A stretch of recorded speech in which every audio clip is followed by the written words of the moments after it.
Aujourd'hui, nous nous retrouvons en Slovénie pour les premiers tours de roue de notre nouveauté de la semaine, la Mercedes Classe C Cabriolet millésimé 2017. Bienvenue au Guide de l'auto.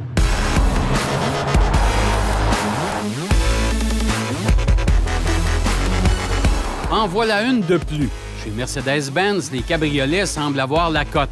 Après les classes E, classe S, SLC et SL, voilà que s'amène la version cabriolet de la classe C coupé. La collection est complète.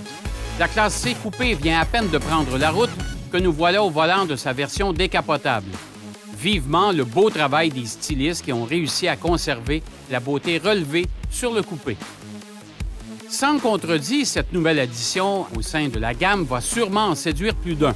Elle reprend ses lignes identitaires des nouvelles générations de Mercedes-Benz.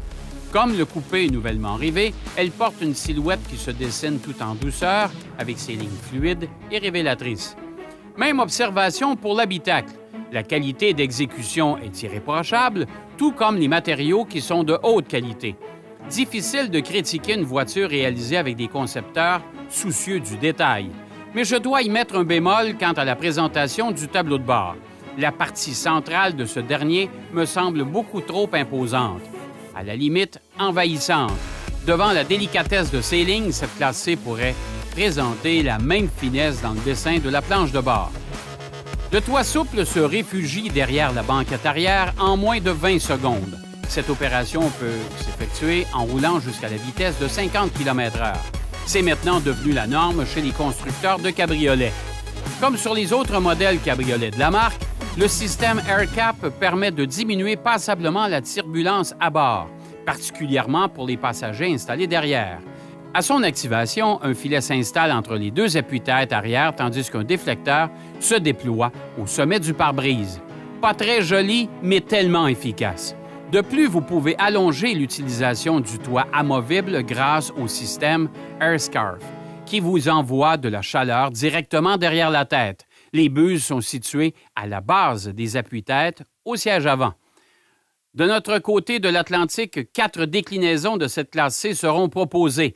Le modèle d'entrée, la C300, est équipé d'un moteur 4 cylindres de 2 litres turbo-compressé, complété par une boîte automatique à 9 rapports et du rouage intégral 4MATIC. Cette Mercedes s'offre le 0-100 km/h en moins de 6,4 secondes. Mais il y a toujours de la place pour une bête de race.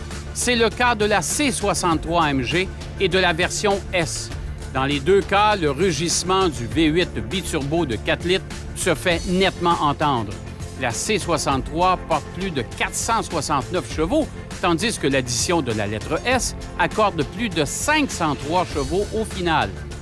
Si la première version se tape le 0-100 en 4,2 secondes, la deuxième arrache à peine 1/10 de seconde au bout de la ligne droite.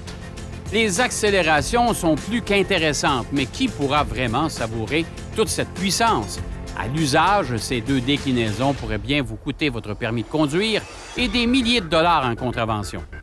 Il faut tout de même saluer le travail exemplaire des ingénieurs dans la réalisation du châssis de cette classe C. Il est aussi rigide que le coupé. Pas de défaillance, la nouvelle classe C cabriolet se comporte avec aisance, peu importe le degré du virage. En conclusion, cette nouvelle venue au sein de la gamme devrait conquérir de nombreux acheteurs, particulièrement la version 43 AMG, qui propose l'équilibre parfait entre confort et puissance. Reste plus qu'à vous laisser tenter par l'une d'elles. Tout est question de prix. La voiture est déjà en vente chez les concessionnaires et vous avez tous les apports technologiques inimaginables dans cette voiture-là. Donc, reste à vous de choisir entre le coupé et le cabriolet. Pour ma part, je préfère d'autant plus le cabriolet 4 saisons.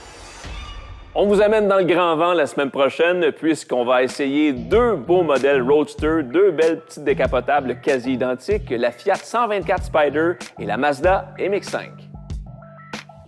Cette émission est une présentation de Albi le Géant. Albi le Géant, on vous attend.